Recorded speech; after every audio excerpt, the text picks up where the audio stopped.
इन्हीं लोगों ने हा, हा, इन्हीं लोगों ने इन्हीं लोगों ने हा, हा, इन्हीं लोगों ने ले ली ना दुपट्टा मेरा, इन्हीं लोगों ने ले ली ना दुपट्टा मेरा, हाय हाय दुपट्टा मेरा, होय होय दुपट्टा मेरा। তো ভিডিও শুরুটা আমাকে আজকে একটু এরকম নটাঙ্কিবাজের মতন করতে হলো, করতে বাধ্য হলাম অ্যাকচুয়ালি। দেখো আমরা যখন ব্লগারদের দেখি, তাই তো, মানে আমরা যারা কন্ট্রোভার্সি ক্রিয়েটার, আমরা তো আমাদেরকে দেখে দেখে একবারে আমাদের চক্ষু সিদ্ধি হয়ে গেছে। আমরা এমন এক একজনকে দেখেছি, আর এমন এক একটা বিষ মাল আছে এদের। কিন্তু দেখো অরিজিনালি বিষ যদি হয় তাহলে আমরা কন্ট্রোভার্সি ক্রিয়েটাররা, আর আমাদের সোয়াদ ছাড়া কিন্তু ব্লগারদের কিছু চলে না, তাই না? তার জন্যই তো নানান রকমের টাইটেল দিয়ে দিয়ে দিয়ে দিয়ে কন্ট্রোভার্সি ক্রিয়েটারদের হাতের সামনে কন্টেন্ট ছুঁড়ে ছুঁড়ে ছুঁড়ে ছুঁড়ে ছুঁড়ে ছুঁড়ে দেওয়া হচ্ছে, তাই না? তো আমরা যারা ব্লগারদের দেখি, তারা ব্লগারদের কাছ থেকে কি দেখি বা তাদের কি ভাবি অ্যাজ এ সোশ্যাল ইনফ্লুয়েন্সার, তাই তো? তো তার আগে বলি, welcome back to my channel. কেমন আছো তোমরা সবাই? আশা করি সবাই ভালো আছো, আমিও ভালো আছি। তো কি জানি যে তারা হয় সোশ্যাল ইনফ্লুয়েন্সার, তাই আমরাও কিন্তু সোশ্যাল ইনফ্লুয়েন্সার। হ্যাঁ, কেউ নেগেটিভভাবে, কেউ পজিটিভভাবে। আমার থেকে বয়সে অনেকটাই বড় এক দিদিভাই আছেন, উনি রিসেন্ট আমার চ্যানেলের কথা জানতে পারেন, উনি আমার ভিডিও দেখছেন। উনি ওনার চরমতম সময় ওনার হাজব্যান্ডকে পাশে পাননি। হাজব্যান্ডের তরফ থেকে এমন একটা চিটিং, উনি মানে চিট করেছিল ওনার হাজব্যান্ড ওনার সাথে। উনি আজকে আমার ভিডিও দেখে উনি বলছেন যে রিম্পা, বিশ্বাস করো, তুমি যেভাবে রুখে দাঁড়াচ্ছ বা প্রতিবাদ করছো, আজকে আমার সময় যদি তুমি থাকতে, তোমার মতন শক্ত কোনো হাত যদি ধরতে পারতাম, তাহলে হয়তো আমার সংসারটা অন্যরকম হতো। এই কথাটা শুনে না, বিশ্বাস করো, কোথাও না কোথাও মনের ভেতরে কীরকম একটা নিজের প্রতি একটা প্রাউড ফিল হয় যে না, সোশ্যালি কিছু একটা মানুষকে দিতে পেরেছি বা কিছু একটা দিতে পারছি।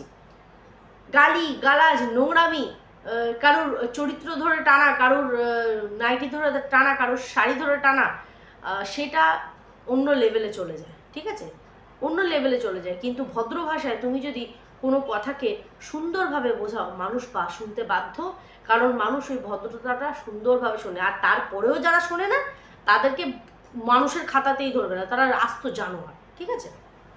তো ভিডিও শুরুটা আমি এইভাবে কেন করলাম, কারণ ওয়াইটিতে মুজরা শুরু হয়েছে। মনে আছে আজ থেকে 2 বছর আগে এই কণিকাদের উদ্দেশ্যে বলা হয়েছিল যে রোজ রাত্রিবেলা না মুজরা হয়, হায় হায় মুজরা হয়। ওই নেতা পোছারা আসে আর হাতে বেল ফুল বা রজনীগন্ধার মালা, রজনী না বেলি, ঝুলিয়ে টান দেয়, জুই ফুল টান দেয় আর বলে নাচছো, আর কণিকারা তাদের যত ফিমেল মেম্বাররা তারা নাচতো, এরকম আমরা শুনেছি। কিন্তু অরিজিনালি মুজরা আমরা কিন্তু ওয়াইটিতে দেখতে পাচ্ছি। অবশ্য কোনো পুরুষ মানুষের সামনে কোনো মেয়ে মানুষ নাচছে এইভাবে মুজরা না, কিন্তু পুরো গোটা সোশ্যাল মিডিয়ার সামনে নাচা হচ্ছে, নাচনি করা হচ্ছে, এইরকম মুজরা, ঠিক আছে? তো কে বা কারা করছে? নান আদার দেন আমাদের টিন রানীর ফ্যামিলি। ইয়েস, কারণ ও এখন চক্রবর্তী ফ্যামিলির অংশ। মিত্র বাড়ির সাথে ওর কোনো লেনা দেনা নেই হ্যাঁ। তো দ্যাটস ওয়াই ওকে বলা যায় যে চক্রবর্তী পরিবারটাই তোমার পরিবার, আর সেই পরিবারে থেকে তুমি অ্যাকচুয়ালি মুজরা করছো, নটাঙ্কি করছো, দিনের পর দিন যাত্রা করছো। কারণ সত্যি কথা, অনেকেই বলে এসে যে আরে ও তো মানে ওকে বিশেষ করে যারা এর এই নোংরামিটাকে সাপোর্ট করে, তারা বলে আরে ও তো কিছু নেগেটিভিটি দেখায় না, নিজের মতন করে ব্লগ করছে, কাউকে গালি মারছে না, কাউকে কিছু করছে না। অবশ্যই খুব ভালো, মেনে নিলাম। কিন্তু actually as a social influencer সে যে পয়সা কামাচ্ছে, কিসের ভিত্তিতে পয়সা কামাচ্ছে, কি শিখছে মানুষের কাছ থেকে? এই যে আমরা অনেক দেখি, কেউ ভালো ডান্স করে, কেউ ভালো ড্রয়িং করে, কেউ ভালো মিমিক্রি করে, কেউ ভালো কি বলে ওটাকে রোস্টিং করে, হ্যাঁ, কেউ কিছু না কিছু করছে, কেউ ভালো ব্লগিং, অরিজিনাল যারা অ্যাকচুয়ালি ব্লগার, হ্যাঁ, সেটা কিন্তু সন্দীপ। যদি সেই ব্লগিংয়ের খাতায় কারোর নাম টোকা হয় তাহলে সন্দীপ, ওর না। কারণ না ওর বেশ কোনো কন্টেন্ট আছে, না ওর কোনো রকম কোনো ক্যামেরার সেটিংস আছে যার জন্য 2 লক্ষ টাকার ও ক্যামেরা কিনেছে, ভিউ পয়েন্ট আছে কিছু, না না ও কিছু দিচ্ছে সমাজকে, তারপরেও আমরা বলবো না, কারণ বলতে তো হবে।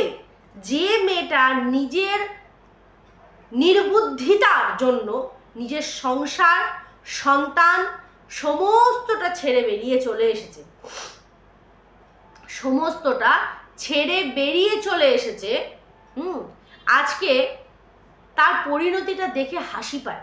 কালকে আমি একটা সিরিজ দেখছিলাম, সেই সিরিজে এই পরকীয়া সংক্রান্ত, কারণ পরকীয়া তো এখন ঘরে ঘরে মানে কি বলবো ট্রেন্ডস চলছে, কিন্তু অ্যাকচুয়ালি কিন্তু এটা নোংরামি। আমি যে দেখলাম স্টোরিটা, সেখানে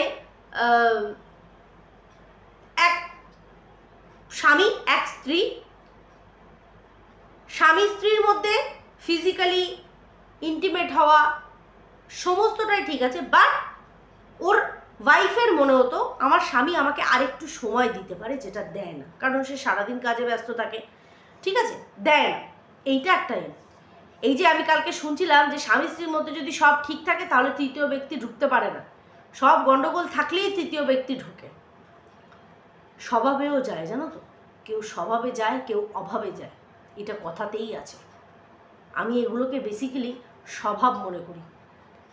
আমি কোনোদিনও একটা সম্পর্ক ছেড়ে আরেকটা সম্পর্কে মানুষ জড়িয়ে পড়বে এই কথাটাকে কোনোদিনও নোংরা বা এই বিষয়টাকে কোনোদিনও নোংরার চোখে দেখিনি।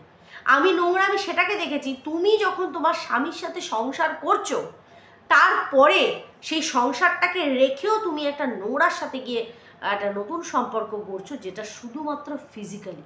কারণ কালকে সিরিজটাতে এটাই বুঝিয়েছে, তৃতীয় একটা ছেলে মানে তৃতীয় ব্যক্তি একটা বিবাহিত নারীকে কোনোদিনও ভালোবাসতে পারে না, প্রেম করতে পারে না। প্রেম বড় মধুর, কবু কাছে কবু শুধু, কোনো দিনও করতে পারে না। তাই স্বামী যেরকমই হোক না কেন, আমি বলছি না যেরকমই হোক মানে মারছে ধারছে মুখে লাথি মারো বেরিয়ে যাও, সেটা বলছি না, মানে এই যে একটু সময় দিতে পারছে না, একটু কম্প্রোমাইজ করি, হ্যাঁ, বাকি তো ঠিক আছে। সত্যি সত্যি যাদের স্বামীরা থাকে না বছরের পর বছর, এই যে যারা বিএসএফে কাজ করে, জওয়ান যারা এরকম আর্মিতে আছে, তারা বছরে একবার, 6 মাসে একবার, 9 মাসে একবার বাড়ি আসে, সবাই তাহলে পরকীয়া করে বেড়াক, তাদের স্ত্রীরা সংসার করে না, গর্ব আমার স্বামী দেশের জন্য সময় দিচ্ছে। আমি লজিক বুঝে পাই না এইসব মানে বকওয়াস কথাবার্তার, আমি কোনো লজিক খুঁজে পাই না, যে মাঝখানে তৃতীয় ব্যক্তি ঢুকে গেল, ব্যাস তার সাথে আমি আমার সব খুলে আমি উজাড় করে দিলাম। এত সহজ।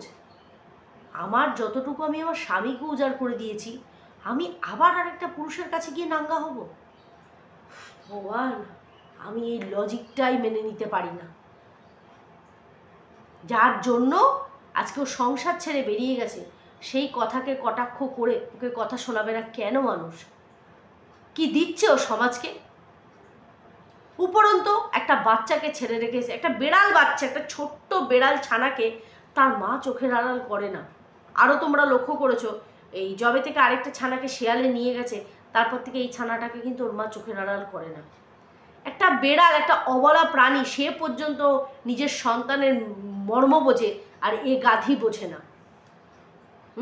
এর লাইফে কি আছে, আমরা কি শিখছি ওর এই ব্লগিং থেকে?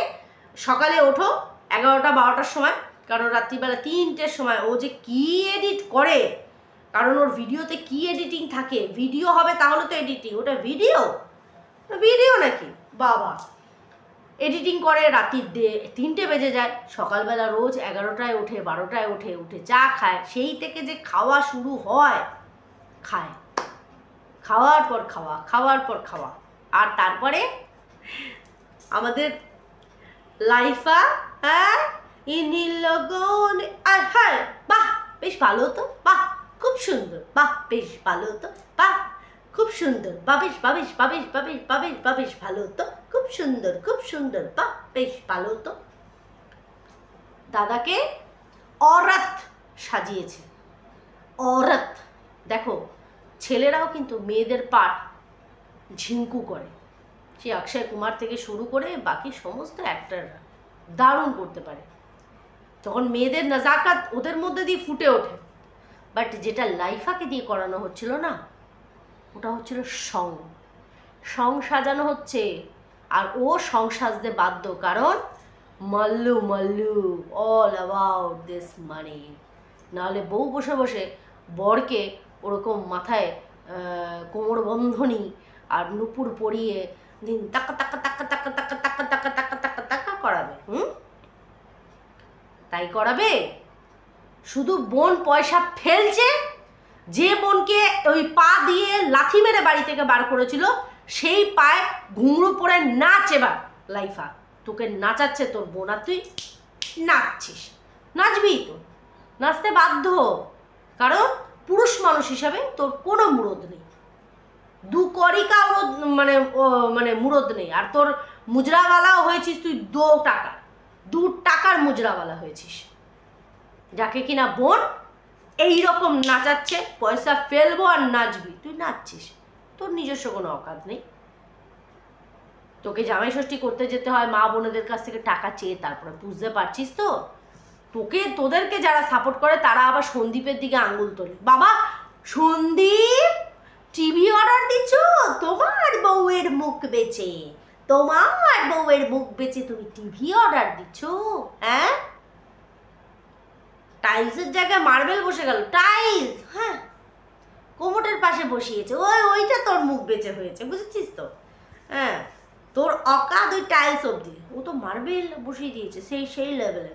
তোর মুখ প্রচুর বেঁচেছে কিন্তু, বুঝেছিস তো? হ্যাঁ, ভাগ্যিস তখন সলি হয়নি, তাহলে কম বেচত।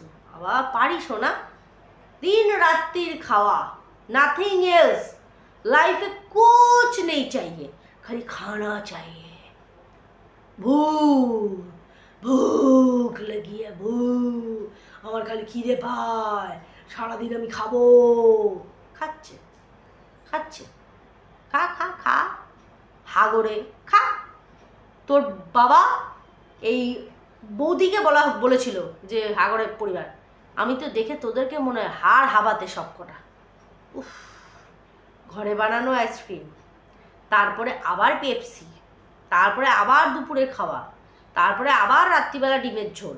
বাবারে বাবা, খাই আর খাই, কোথায় আর যাই। হ্যাঁ, যাই হোক, ভালো এরকমই চলুক। আর ওই দাদারে এরপরে শাড়ি, সায়া, পেটিকোট, ব্লাউজ সব পরিয়ে রাস্তায় নামিয়ে দিবি। অরিজিনাল মুজরা কাকে বলে এই দাদা করে দেখাবে। কণিকারটা আমরা খালি শুনেই গেলাম, হ্যাঁ, কণিকারটা আমরা খালি শুনেই গেলাম, কণিকা মুজরা করি। সাবাস। দেখো, তাদেরও একটা তাবায়েফ বা যারা সেই সময়কার দিনে নাচ গান করতো তাদেরও কিন্তু একটা সেই ছিল, কিন্তু এরা সব এইসব করে উফ, জঘন্য একবারে নোংরা। এরা নোংরামি করতে গেলে সবসময় চরিত্র বা কারোর সাথে কি শুতে হয় না, তার অ্যাক্টিভিটি নোংরা বুঝিয়ে দেয়। এটাই হচ্ছে আসল কথা। কি ফারাক প্যান্দায় ভিডিওতে যেটা দেখিনি সেটা নিয়ে বলবো না, বাট যেটা হচ্ছে সেটা তো বলবো কি না? হ্যাঁ, নোংরা ফ্যামিলি ইনি লগন। তো যাই হোক বন্ধুরা, ভিডিওটা এখানেই এন্ড করছি। আবার নেক্সট একটা ভিডিও নিয়ে চলে আসবো তোমাদের সামনে। ততক্ষণ লাইফ আর খাইফা দেখতে থাকো। চলো, সবাই খুব ভালো থেকো, সুস্থ থেকো, টাটা।